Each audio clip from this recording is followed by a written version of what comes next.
Since the invention of the printing press, there's been a battle to control disseminated information. In the early 1900s, oil tycoon John D. Rockefeller took control of every newspaper and news editor of his era. He became America's first billionaire, paving the way for the power-hungry ever since. Thus began the gold rush for the modern world's most precious resource, the narrative.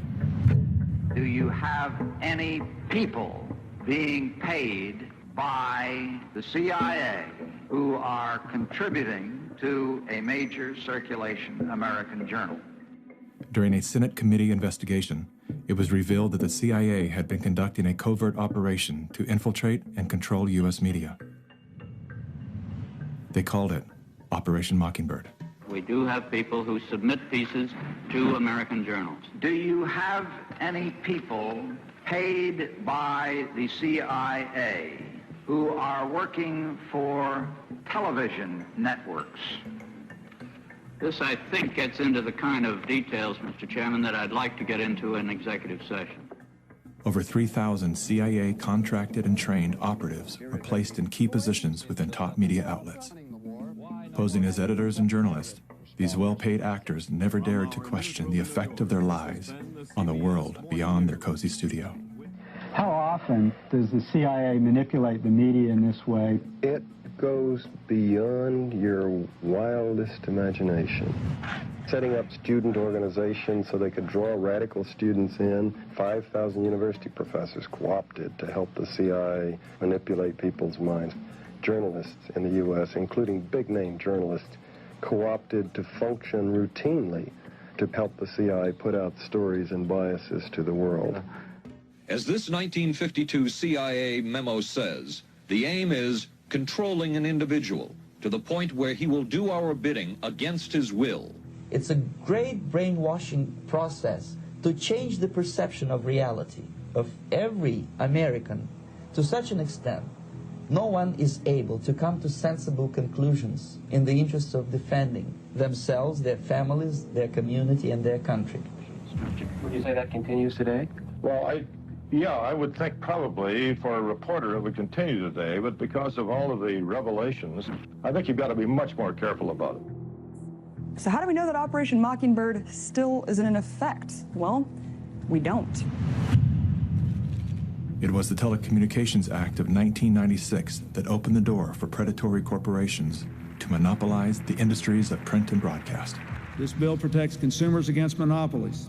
It guarantees the diversity of voices. Today, a handful of corporate empires own and control the vast majority of everything you read, hear, and watch. From the biggest movie studios, television and radio networks, newspapers and magazines, to the vast universe of internet news and entertainment sites. Amazon has transformed its operations in response to COVID-19 to protect employees and keep packages flowing. The company is keeping its employees safe and healthy while still delivering those packages to your doorstep. The company is keeping its employees safe. Keeping its employees safe. The company is keeping its employees safe. Millions of Americans staying at home are relying on Amazon. And that is how it works. It's like a house of mirrors, where you're seeing the same thing over and over and over again, except it's distorted. There's an industry that is paid to go after and target journalists, whistleblowers, and inundate our consciousness and the images we see to try to ruin, destroy, or smear the idea that they don't like or the person who's delivering it. You smear somebody with falsehoods and all the rest, and then you merchandise it. And then you write it, and they'll say, see, it's reported in the press, so they have that validation that the press reported the smear, and then it's called the wrap-up smear. Now I'm going to merchandise the press's report on the smear that we made. And it's a tactic. Welcome back, everybody. News personalities are not the only high-paid actors to serve the propaganda machine. Most late-night talk shows are owned by the same corporate overlords and thus follow the same script, only laced with a laugh. Our main story tonight concerns conspiracy theories. Last Week Tonight with John Oliver featured a skit entitled Coronavirus Conspiracy Theories. Like the claim that the moon landing was faked. First thing to note here is that Mr. Oliver opens with commentary about conspiracy theories that are completely unrelated to coronavirus. This is a standard tactic used by propagandists to set a tone so that anything that follows will be seen through the lens of absurdity. Plandemic, a pseudo-documentary filled with a hodgepodge of conspiracy theories. Mr. Oliver then does his best to debunk Dr. Judy's claim that she was arrested but never charged with a crime. She was absolutely criminally charged. This was not an oversight, but a blatant lie. Prior to the taping of this episode, Mr. Oliver had the official arrest documents that clearly prove that Dr. Judy was never charged with a crime. Mr. Oliver then attempts to debunk the idea that a beach, aka nature, holds any value in boosting our body's natural immune system. Instead of challenging the point with science, he kills it with a smear. Everything that you just said is insane. Television is not the truth. We deal in illusions, man. None of it is true. But you people sit there day after day, night after night, all ages, colors, creeds. We're all you know.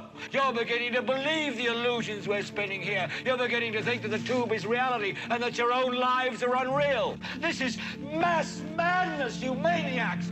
In God's name, you people are the real thing. We are the illusion. So turn off your television sets. Turn them off now. Turn them off right now. Turn them off and leave them off. Turn them off right in the middle of the sentence I'm speaking to you now. Turn them off.